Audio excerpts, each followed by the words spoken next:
Sean todos bienvenidos a Amazon Webinar promovido por SOC Expert. El evento de hoy presenta proyectos en mantenimiento enfocados a la rentabilidad del negocio. La presentación será realizada por Manuel Velachoaga, ingeniero electrónico con especialización en mantenimiento y confiabilidad y máster en marketing. Manuel tiene gran experiencia en gestión de mantenimiento enfocada en la planificación, prevención y mejora de procesos. Deseo a todos un buen webinar. Ok, buenas noches. Me presento un poco. Tengo más de 20 años de experiencia en diversas empresas transnacionales y locales. Actualmente trabajo como gerente de servicio me hago cargo del mantenimiento de TOTUS a nivel nacional. Fui gerente de mantenimiento y compras en San Fernando. Pasé por ver logística minera en Impala Terminals. Trabajé en alimentos con Kraft Foods Perú también y tuve una buena época trabajando para Goodyear del Perú, donde vi toda la parte de ingeniería de la compañía. De profesión soy ingeniero electrónico, tengo una especialización en mantenimiento y confiabilidad, tengo un máster en marketing y soy profesional certificado en mantenimiento y confiabilidad por la SMRP. Bueno, soy docente en un par de universidades y además trabajo con otras instituciones, entre ellas con Proactive, que estamos empezando a lanzar unos cursos bastante interesantes. Empezamos por el tema de por qué debemos de gestionar proyectos, por qué es interesante gestionar proyectos y cómo nos ayuda. Y es que en general en las empresas nosotros podemos identificar dos tipos de actividades. Por un lado las operaciones y por el otro lado los proyectos. Las operaciones son procesos continuos y usualmente repetitivos y son los que nos dan el día a día de una empresa, ¿no? Son las que hacen que la empresa se sostenga en el tiempo.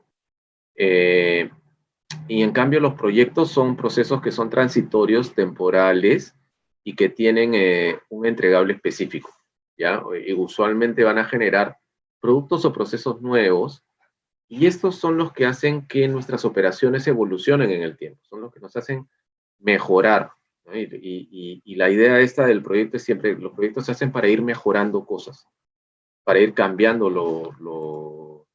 lo que se viene haciendo. Las empresas no pueden existir si no existen proyectos. ¿Ya? Porque si no, siempre se mantendrían haciendo lo mismo. Los proyectos son los que son al final la base de la innovación dentro de una compañía. Y cuando hablamos de gestión de proyectos, ¿no? Nos referimos a cuál es la estructura sobre la cual debemos armar esta mejora y para poder ser eficientes en el manejo de los recursos para llevarlos a cabo. Siempre vamos a hablar de tres componentes dentro de un proyecto. Y esos tres componentes son el alcance, el tiempo y el presupuesto. Esto lo vamos a ir viendo a través de todo el webinar de qué cosa significa cada uno y qué impacto tiene cada uno. Pero para que el proyecto sea exitoso, se tienen que cumplir los tres. Si no es que se pueda cumplir uno y no el otro. Puede salir bien y ser aceptable, pero no. Para que sea exitoso, tiene que darse ese balance entre alcance, tiempo y presupuesto. Dentro de la gestión de mantenimiento, primero veamos, mantenimiento es una serie de actividades planificadas, y me gusta resaltar esto, son actividades planificadas, están enmarcadas dentro del plan de mantenimiento que tienen un fin, y es optimizar la disponibilidad de nuestros activos, ¿no? Para ejecutar operaciones confiables. Ahí hablamos de dos de los grandes indicadores de mantenimiento, de los principales. Disponibilidad, qué tanto tiempo funcionan las máquinas, qué tanto tiempo están trabajando, y confiabilidad, de que funcionen en el momento que las necesito. Dentro de un costo razonable, siempre está el tema económico dentro de cualquier actividad que hagamos. No es que para que mis máquinas funcionen, mis activos funcionen bien, no importa a qué costo, sino tiene que haber un costo razonable y buscando maximizar la vida útil de los activos. Es decir, tienen que durar lo que están diseñados que duren o más, ¿no? Mantenimiento es una operación en sí, porque trabajo sobre un plan y usualmente tiene cierta secuencia que la voy a ir repitiendo cada cierto tiempo, más aún si trabajo un mantenimiento netamente preventivo. Pero hay ocasiones donde las herramientas de gestión de proyectos no son muy útiles. ¿Cuáles son estas? Por ejemplo, la implementación de nuevas estrategias de mantenimiento. ¿Sí? Cuando quiero hacer cambios en la forma en la que voy a hacer el mantenimiento, es importante o hay una gran oportunidad para poderlo trabajar como un proyecto. La otra, momentos en los cuales tengo que detener completamente mis operaciones para poder hacer trabajos de gran magnitud. Y otro punto es cuando realizo los famosos overhauls. ¿Qué cosas son los overhauls? Cuando yo tengo que hacer reconstrucciones o reacondicionamientos de mis activos para darles una nueva vida útil. Los tres pueden ser manejados bajo el esquema de una gestión de proyectos, pero los tres tienen implicancias y alcances diferentes, ¿sí? Más o menos es lo que vamos a ver hoy día. Ahora, antes que todo esto, antes de entrar a ver cómo es que funcionan los proyectos, el primer paso en todo proyecto es la justificación del mismo. Es decir, cómo es que aceptan mi proyecto. En el caso de una parada de planta, por ejemplo, es casi obvio, porque la parada de planta más es una necesidad. Es un tema en el cual yo tengo que parar cada cierto tiempo, y es más, hago una parada de planta para evitar parar en otros momentos del año para hacer los mantenimientos, y en todo caso tengo que ver el balance de si me conviene parar toda la planta de una vez o es más conveniente hacer paradas parciales dentro del año. En el caso de los proyectos de mejora, sí, a veces es más complicado porque no es tan tangible, ¿no? Dices, voy a implementar RCM, ya, ok, ¿cuánto voy a ganar? No, es que fíjate que está de moda, ¿no? Y mi profesor me ha dicho, no, ¿cómo tangiblemente esto va a retornar? ¿Quieres implementar TPM? Ok, ¿cuáles son los resultados que yo voy a tener? Y tengo que poderlo explicar. Y ahí es el primer punto. Tengo que definir cómo el proyecto va a aportar al negocio, ¿sí? Primero yo tengo que entender cuáles son los beneficios. ¿Qué voy a ganar? ¿Voy a mejorar algún ratio? ¿Voy a mejorar alguna y si manejo si voy a mejorar la operatividad de algo, eso va a hacer que aumente la productividad, ¿sí? Porque al final de nada sirve que yo aumente la cantidad de horas operativas de una máquina si yo no tengo demanda para esa máquina, ¿sí? Si mi máquina va al 60% de ocupación y yo te digo que la voy a hacer andar al 95%, por ahí que no es justificable, ¿sí? Salvo que haya un tema económico. Si no hay más mercado, no vale la pena. También tengo que ver si encaja con el plan estratégico, qué cosa espera la compañía, hacia dónde se está dirigiendo. Y también tengo que evaluar la coyuntura que está pasando mi negocio, ¿sí? Fíjense, por ejemplo, en estas épocas actuales, este año en particular, en el cual muchas empresas han tenido paralizaciones de producción, han tenido caídas en las ventas, lo que tienes que buscar son proyectos que vayan más hacia ahorrar el costo, ¿sí? Y hacia aumentar la productividad, pero usando menos gente. Entonces, cualquier proyecto que no esté alineado con eso, que no esté alineado con esta coyuntura, que no tenga que ver con un tema sanitario, no va a ser aceptado.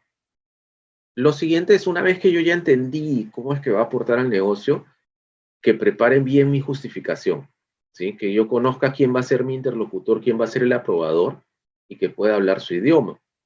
Porque también y nos pasa mucho a los ingenieros, nos gusta hablar en términos de ingeniería y no todos conocen de los mismos términos. Entonces, si voy a hablar con el financiero y el gerente general tiene un corte de finanzas, voy a tener que hablar de rentabilidad, ¿no? Y voy a tener que hablar del retorno de la inversión. Si voy a hablar con alguien que tiene un sesgo más de operaciones, le voy a tener que hablar del OEE, cómo va a mejorar, de la productividad, cómo va a mejorar. Entonces, tengo que poder traducir los beneficios hacia lo que mi interlocutor va a entender y le va a brillar los ojos cuando escuche esto y te diga que ya. Lo otro es que mi información tiene que estar estructurada, tiene que tener sentido. Una buena técnica es que si es que tengo que hacer una exposición, si tengo que ir a hablar, pues en los primeros 2 minutos le tengo que decir que va a ganar, ¿sí? Cuando uno empieza a contar la historia de cómo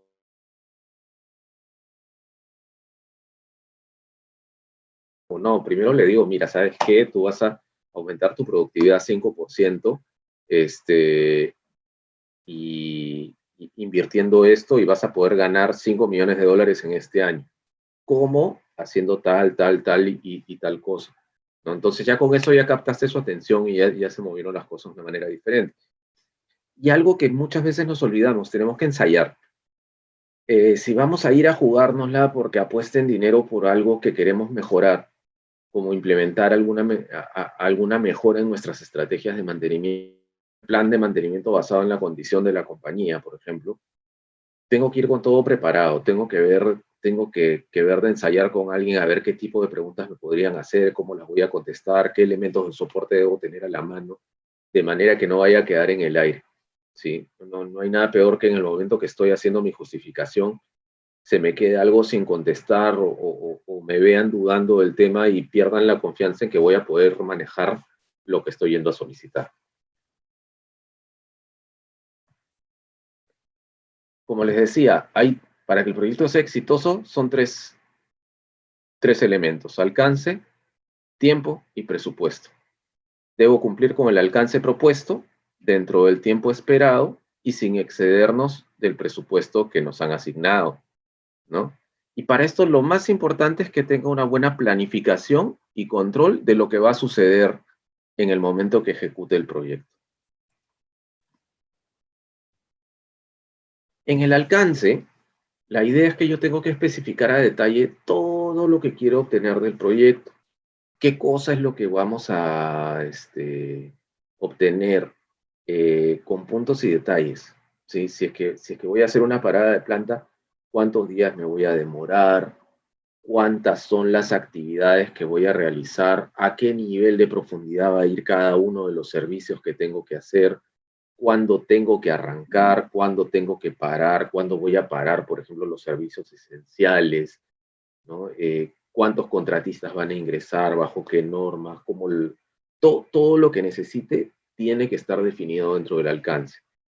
Además, dentro de este alcance, tengo que involucrar a lo que se llaman los stakeholders, a todos los grupos de interés. Si yo voy a hacer una implementación de un proyecto como TPM, por ejemplo, en el cual le tengo que cambiar la forma de trabajar a la gente de mantenimiento, a la gente de operaciones, a la gente de calidad, todos tienen que estar involucrados desde el comienzo, primero en cuál es la idea de lo que se va a mejorar, cuáles son los beneficios que vamos a obtener, y hasta tienes que convencerlos de lo que vas a hacer, ¿sí? Y este es el punto de partida para cualquier plan que yo quiera realizar. ¿Cuál es el alcance? ¿No? ¿Por qué? Porque cuando yo defino el alcance, recién con eso yo puedo dimensionar cuáles son los recursos que necesito, y ahí entra la parte del presupuesto y el tiempo que me voy a demorar. ¿Sí? Son el balance, pero arranca con el alcance. ¿Qué cosa es lo que necesito? ¿Qué es lo que quiero hacer? ¿Cómo lo defino? ¿Cómo rayo bien la cancha para saber eh, qué recursos voy a necesitar? Con el alcance completo cuantifico estos recursos. ¿Sí? Los recursos, estamos hablando de mano de obra, materiales, ¿no? Herramientas, todo lo que necesite. Mientras más detallado sea el alcance, más acertado va a ser el presupuesto. Mientras más experiencias previas tenga, o plantillas o historiales, también más acertado va a poder ser el presupuesto, porque ya voy a ver qué me funcionó y qué no me funcionó. Siempre va a existir una incertidumbre. En una parada de planta, mientras estás haciendo una implementación, tú siempre vas a saber que al momento de destapar una máquina pueden suceder cosas que no estaban planificadas. Y para eso voy a tener una partida de contingencias, pero ese margen tiene que ser razonable. Es decir, no le voy a poner contingencias a todo porque si no mi presupuesto va a crecer de una manera exponencial. Por último es el tiempo, ¿sí? Con el alcance y los recursos con los que cuento, debo armar un plan de ejecución. Y este plan de ejecución tiene que ver con, primero, las actividades que tengo que realizar, cuál es la secuencia que van a tener estas, y cuál es la duración de cada una de las actividades, para que esto me da lo que se llama el tiempo total del proyecto. Muchas veces, y esto ya como un tema práctico, una vez que yo defino el alcance, defino los recursos y llego al tiempo, el cronograma me va a salir con algo que no es lo que me gusta. Va a salir un tiempo mucho más largo de lo que todo el mundo espera. Y ahí es donde entras al ciclo, porque empiezas a ajustar. Entonces dices, oye, no, está saliendo muy largo el tiempo. ¿Cómo hago para ajustar? Y ahí tienes que empezar a trabajar entonces. ¿Cómo haces para que esto sea más corto? y empiezas a cambiar, pero cada cambio, ¿sí? La modificación de cualquiera de estos tres aspectos afecta a los otros dos, ¿sí? Porque si yo quiero acortar el tiempo, lo más probable es que tenga que meter más recursos y por ende o si quiero acortar el tiempo, otra cosa es que yo vaya a tener que variar el alcance, ¿sí? Voy a tener que decir, no, ¿sabes qué? Dejemos de hacer tal cosa o hagámoslos hasta tal punto de manera que este, podamos cumplir con el tiempo que nos han designado, ¿no? Igual, si necesito un alcance adicional, si me dicen, oye, mira, no, yo no quiero que hagas hasta este nivel, quiero que hagas un nivel más allá, o no quiero que simplemente cambies esta porción de la máquina, sino que cambies también la potencia de los motores para tener una mayor velocidad. Eso puede costar más o me podría demorar más tiempo.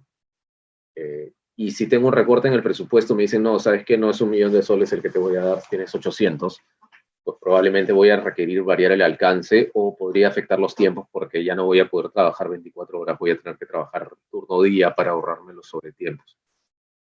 Yo recuerdo, esto me pasó hace muchos años, nosotros teníamos un proyecto que estaba dirigido por Ingeniería Global. El proyecto arrancaba, digamos, en el mes de noviembre y según Ingeniería Global nosotros teníamos que terminar para el mes de junio del año siguiente toda una modificación de una línea bastante grande que involucraba eh, armar tableros en el extranjero, traer muchas máquinas del extranjero y hacer toda la ingeniería de los controles y la implementación que se tenía que hacer en varias etapas y todo lo demás. Pero a nuestro gerente general bueno, a nuestro gerente de planta se le junio, sino para marzo. ¿Y por qué para marzo? Porque había calculado que la venta que podríamos generar en esos 3 meses, teniendo el proyecto 3 meses antes, compensaba cualquier sobrecosto que pudiéramos tener en este proyecto. Y dicho y hecho, nosotros para poder acortar el tiempo, lo que tuvimos fue que empezar a hacer, por ejemplo, tendidos de cables con planos preliminares sin tener los tableros eléctricos y dejando los cables colgados en las bandejas esperando a que lleguen los tableros de la empresa que nos hacía la automatización.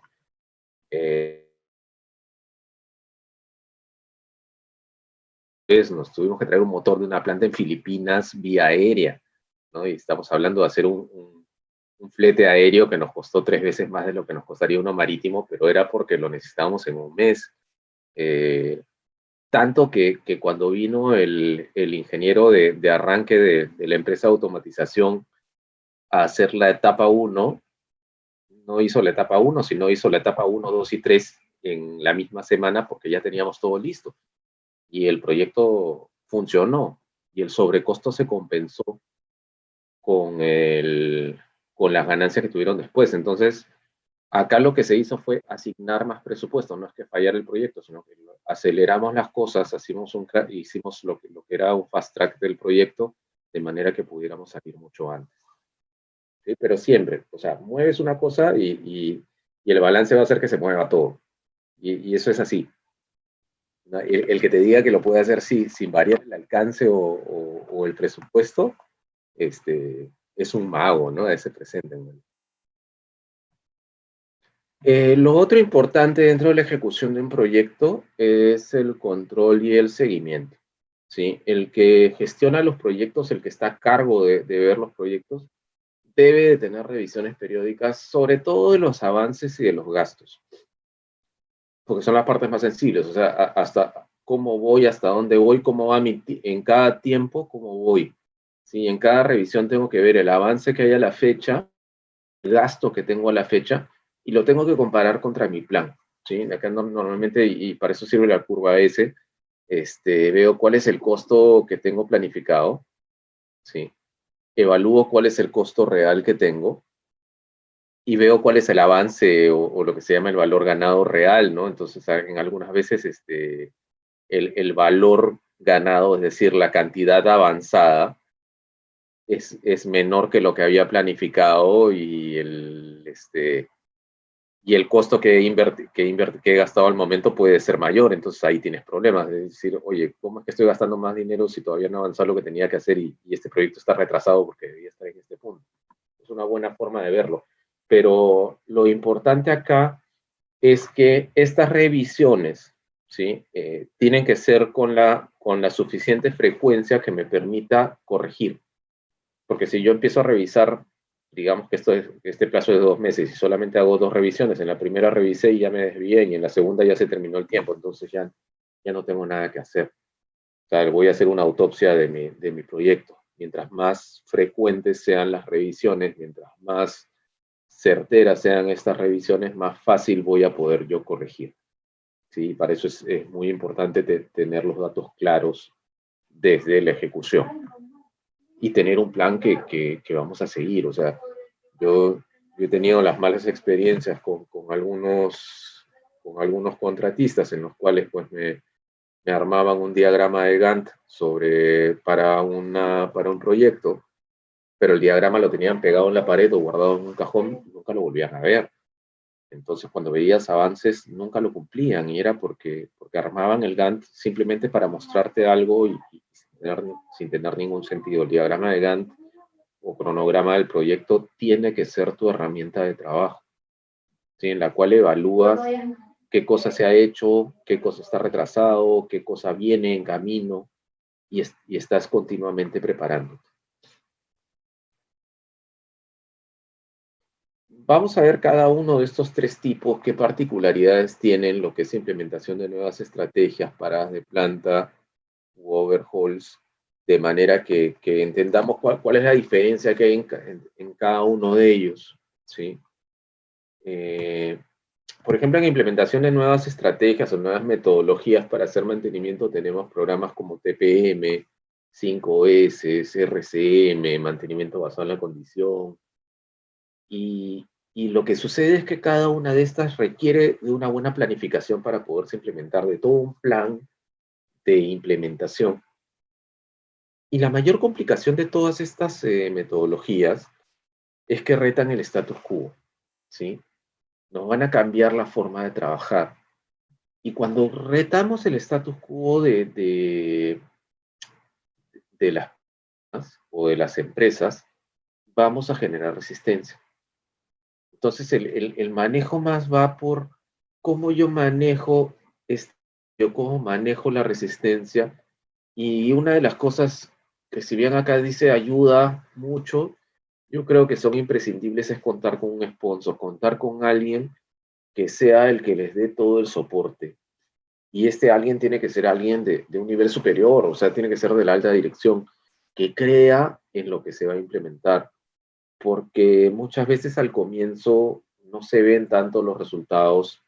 Si hablamos de un 5S se puede ver rápido porque se implementa rápidamente, pero un TPM, un RCM no necesariamente se ve muy rápido, o el mantenimiento basado en la condición, los resultados no los vas a ver tan rápido como que en un mes van a cambiar los números. Pueden demorar 2, 3, 6, un año en ir cambiando las cosas y la gente tiende a desalentarse más aún si es que no tienes un soporte de más arriba. Que es importante identificar cómo es que vamos a beneficiar a todos los involucrados, sobre todo al personal de campo, o sea, el personal que está en el piso, a los que están haciendo el trabajo, en qué se benefician.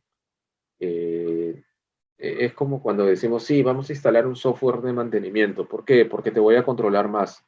Y la gente de campo dice, yo por qué quiero que me controles, ¿no? Y a mí qué me beneficia que para colmo, aparte de lo que vengo haciendo, tengo ahora que meter los datos en una computadora que ni siquiera sé manejar bien, y para que me controles más y me des más trabajo y me sigas pagando lo mismo, no me conviene.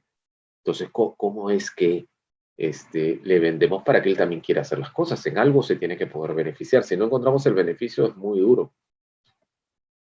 Entonces, los proyectos de implementación de estrategias nuevas requieren muchas habilidades de liderazgo. Tienen mucho que ver con cómo es que el que dirige el proyecto maneja a las personas, maneja las expectativas, maneja los conflictos, maneja la comunicación, establece estos avances y los beneficios que van a tener, muchas veces requieren asistencia de un externo, de un consultor, de alguien que nos ayude a implementar la metodología, no necesariamente porque la gente que está ahí no pueda, muchas veces es porque el día a día, alguna vez en una empresa quisimos implementar TPM y varios de los que estábamos ahí, entre gerentes y jefes, habíamos donde lo habíamos implementado y conocíamos cómo se hacía, pero cuando intentamos orquestarlo solamente nosotros, sin tener alguien que estuviera viendo de fuera de la operación, se nos hizo muy complejo porque las cosas del día a día nos iban ganando. Ya al tener una persona externa que por lo menos nos fuera dando estructura, nos fuera jalando hacia entregables, nos ayudó a que esto se mueva más rápido. Lo otro es tener sensibilidad a la resistencia, lo que les decía, cómo manejar la resistencia al cambio para manejarla, poder tener llegada para poder captar estos visos de resistencia ni bien suceden, de manera que podamos compensarlos a tiempo. Los resultados, como les decía, son evidentes a mediano o largo plazo. Y acá es donde también no hay que ser muy ambicioso. O sea, muchas veces lo que recomendamos es trabajar primero con pilotos. Alguna vez hicimos implementar en una empresa TPM en toda la planta a la vez, los 8 pilares a la vez. Y era una locura porque todos estábamos en la etapa de ir ajustando los procesos y estaba con todo encima y muchos frentes que tratar y no terminas de aprender. A veces arrancas con un piloto bien hecho, corriges sobre eso, lo adaptas a tu cultura, ves qué cosa te salió bien, qué cosa tienes que ir mejorando y sobre eso lo vas escalando hacia las siguientes etapas y vas avanzando mucho más y es mucho más potente y sobre todo no pierdes no pierdes el ánimo, ¿sí? Cuando tú te lanzas con algo muy grande, puedes llegar a desanimarte porque es muy pesado. Entonces, a veces es preferible empezar con algo manejable, que aprendas en el camino, que veas que sí funciona, y cuando ves que funciona, ganas moral, y al ganar moral, ganar confianza, el resto es mucho más fácil porque lo empiezas a replicar. Una vez en una empresa tuvimos que hacer un trabajo de Lean Manufacturing en el cual implementábamos diversos tipos de mejoras en una línea y cuando hicimos el mapa de cadena de valor de toda la compañía, la parte que nos iba a aportar las mayores ganancias era que era la etapa inicial, la etapa de mezclado, pero era muy compleja. O sea, el meternos a hacer una actividad de mejora continua, que era la primera vez que lo hacíamos en Latinoamérica, por más que teníamos asistencia de afuera, en esa línea tenía una probabilidad de éxito del 70%, digamos, o menos, y tenía mucha más resistencia. Entonces dijimos, no, espérate, ya, ¿cuál es la segunda? Y la segunda era otra línea que también era importante, que también daba ganancias, pero que no era tan compleja. Y ahí las probabilidades de éxito pues, eran mucho más altas. Y decidimos irnos por ahí, pero más que nada para poder ver si es que todo el proceso funcionaba, para ganar confianza en el proceso. Y el segundo paso fue lanzarnos a la más compleja y los resultados fueron espectaculares, porque la gente ya confiaba mucho más en que esto sí funcionaba, que sí daba resultados. Por otro lado, las paradas de planta, como les decía, son eventos esporádicos, ¿no? Dentro de las operaciones, que en general son cortas en tiempo. Yo sé que hay empresas que paran un mes, por ejemplo, ya no es tan corta, pero igual tiene un límite de tiempo, y son muy intensivas en trabajo. ¿Sí? Al decir intensivas en trabajo quiere decir que tenemos que hacer muchos trabajos en un corto tiempo. Y entonces consumen muchos recursos, horas hombre y económicos. En una parada de planta yo puedo gastarme la mitad del presupuesto de mantenimiento todo el año. Involucran personal externo normalmente, porque al ser tan intensivas en trabajos, yo no tengo esa cantidad de personal de mantenimiento y tengo que ver cómo lo hago con terceros y con terceros que yo pueda igual tener el control sobre ellos. Y la verdad es que si no existe una buena ejecución en una parada de planta, el impacto es muy alto. El que yo no pueda arrancar una planta al día siguiente, pues voy a tener la pérdida de un día de producción por día parado. y dependiendo del rubro, las pérdidas son monstruosas.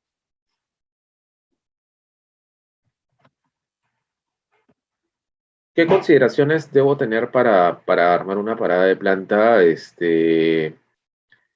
Muchas de las consideraciones son logísticas, ¿sí? Conocer muy bien los tiempos de entrega.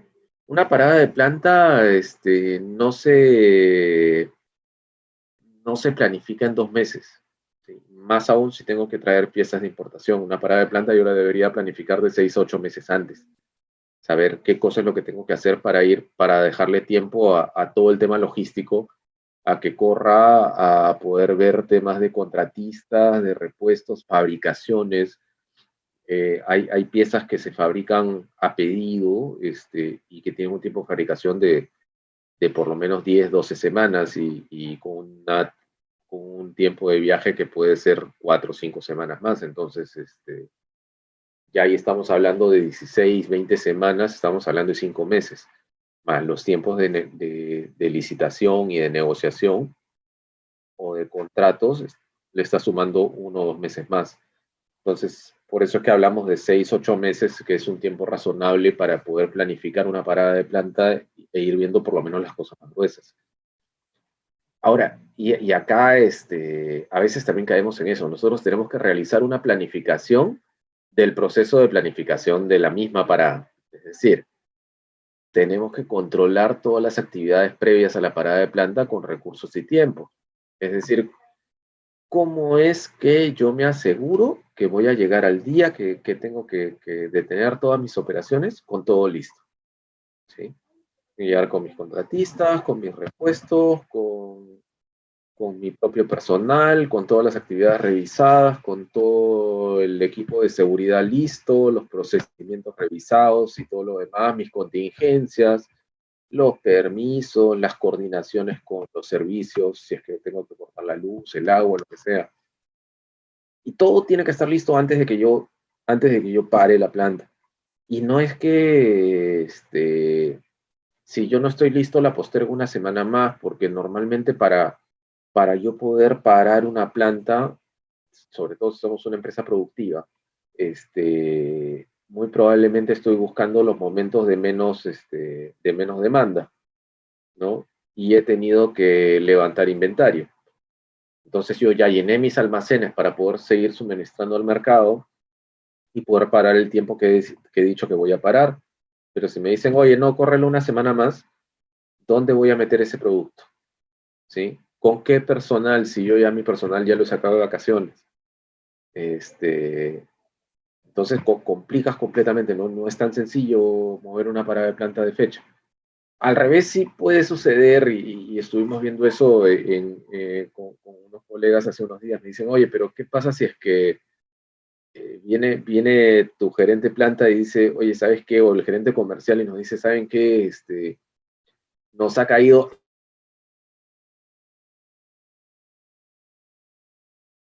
Muy probablemente nos va a costar un poco más porque van a haber costos comprometidos, pero lo más probable es que sí tengamos que evaluar, ¿no? El costo-beneficio de postergar una parada de planta por un tema netamente comercial. Es decir, que voy a obtener mayores ganancias que lo que voy a perder con algún tipo de penalizaciones por no parar en el momento, o el riesgo que puedo tener de afectar la operación por esta postergación, porque normalmente yo estoy interviniendo equipos que requieren ser intervenidos. Ya una vez que detuve la planta, lo que me toca es controlar la ejecución a detalle. Y acá es muy básico tener diagramas de Gantt, no solamente el general de todas las actividades, sino ya sectorizado por cada uno de mis supervisores, tener una buena forma de controlar el avance en paralelo, trabajar mucho la comunicación, ¿sí? Cómo es que voy a comunicar no solamente las cosas estándares que están sucediendo, condiciones subestándares, es decir, qué cosa es lo que puede estar fallando al momento de.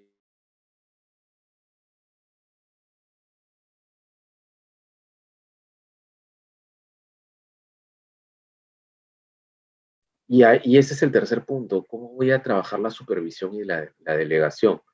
cómo voy a mover mis pocos recursos, porque mis recursos dentro de una parada de planta nunca van a ser suficientes, entonces cómo voy a ubicarlos en el punto específico y necesario para que poder tener el control de todo. Si yo soy el gerente o soy el jefe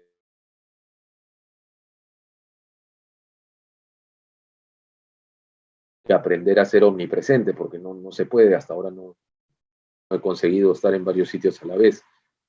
Entonces es muy importante poder estar enterado de todo sin tener que estar en todos lados.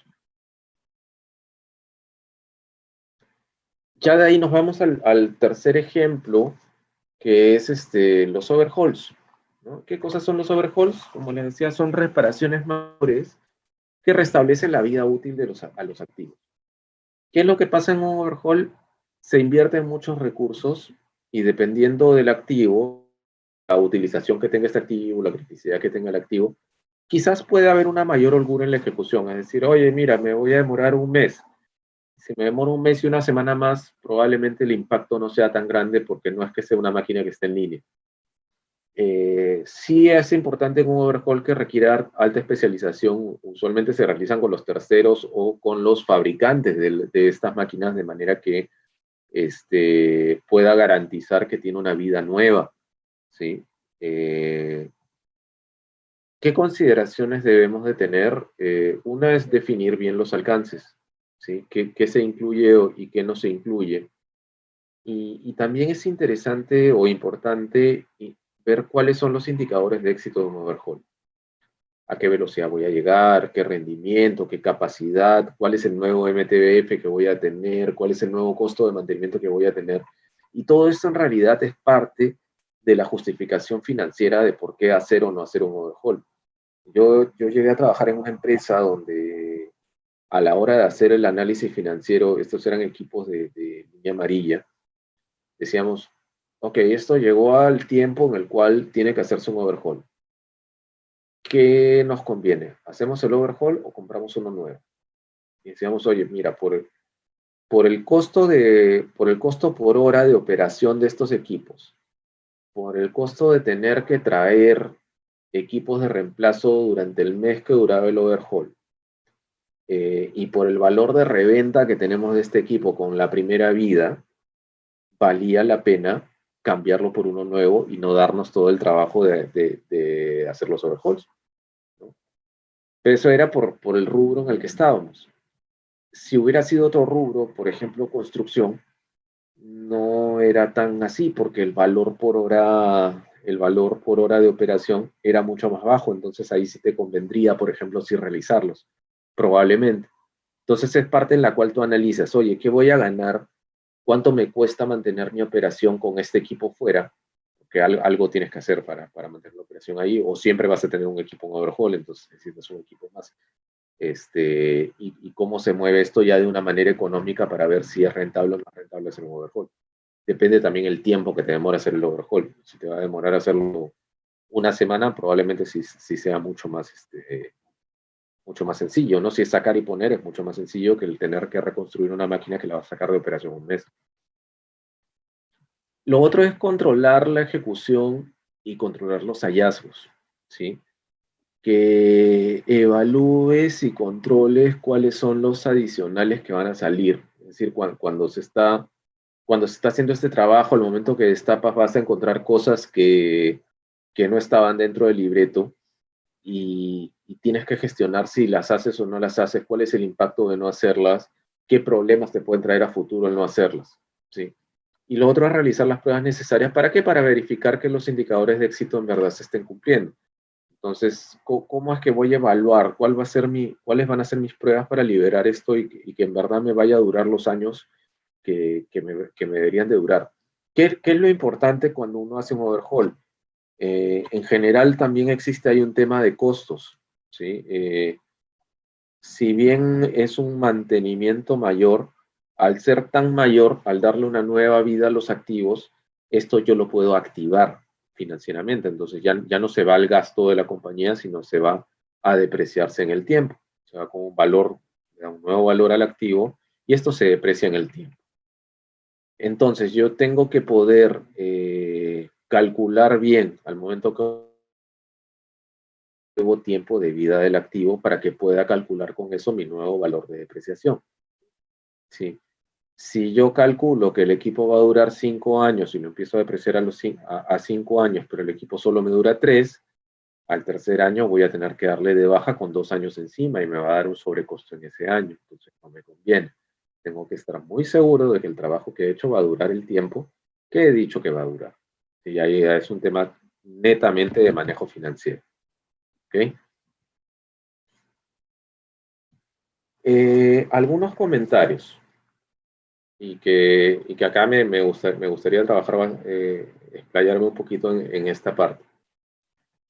La gestión por proyectos nos ayuda a organizar nuestra ejecución, ¿sí?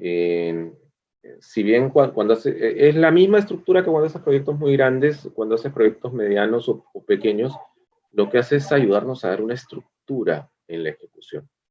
El poder tener toda esa planificación, esa visibilidad de cuáles son todos los puntos que debo de seguir y toda la secuencia que debo de seguir para cumplir mis metas, es tener una estructura, una organización que va a hacer que las cosas tengan muchas menos sorpresas. Otro punto importante después de cada proyecto que hagamos es tener una reunión de recuento y evaluación.